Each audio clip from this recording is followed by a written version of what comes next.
Hello, this is Mrs. Hyman. Solve negative 10 is less than or equal to 4x minus 2 less than or equal to 10. Graph the solution set on a number line.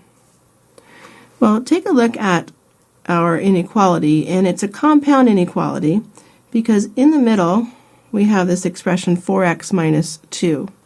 But on either end of it, we have an inequality symbol and have it compared to a value. So basically we have two inequalities to solve at once. So let's rewrite it. Negative 10 less than or equal to 4x minus 2 is less than or equal to 10. So since we have two inequalities to solve at once, what we're going to do is when we solve, we have to kind of think about, again, that we have two sets. We have this left side, negative 10 is less than or equal to 4x minus 2, and we have the right side as well, 4x minus 2 is less than or equal to 10. So when we solve, what we want to do is isolate this x here in the middle. So we have to add 2 to get rid of that negative 2, but not only in the middle, but because we're solving two inequalities, we're going to have to add that on the right side of this inequality sign, and also over here on the left, because we're solving two inequalities at once. So negative 10 plus 2 gives us negative 8. We still have our less than or equal to symbol. And now in the middle, there's only 4x less than or equal to 10 plus 2 gives us 12. Okay, now we have the variable expression in the center. We have to divide by 4 to get x by itself.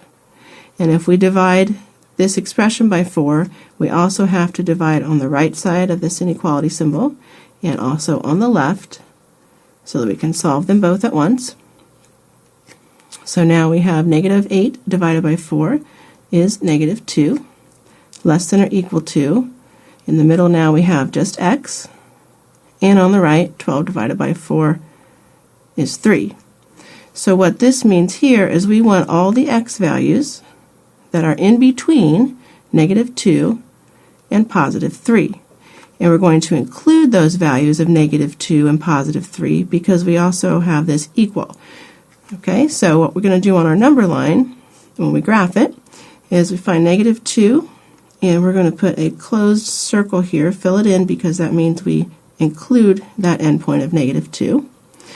And we want all those x values that are greater than negative 2, so we're going to head in this direction. And then we want to find 3 on our number line, and again we're going to put a closed circle because we are including that 3. And we want those x values that are less than 3, so that heads this direction in the left, and you see that they intersect here.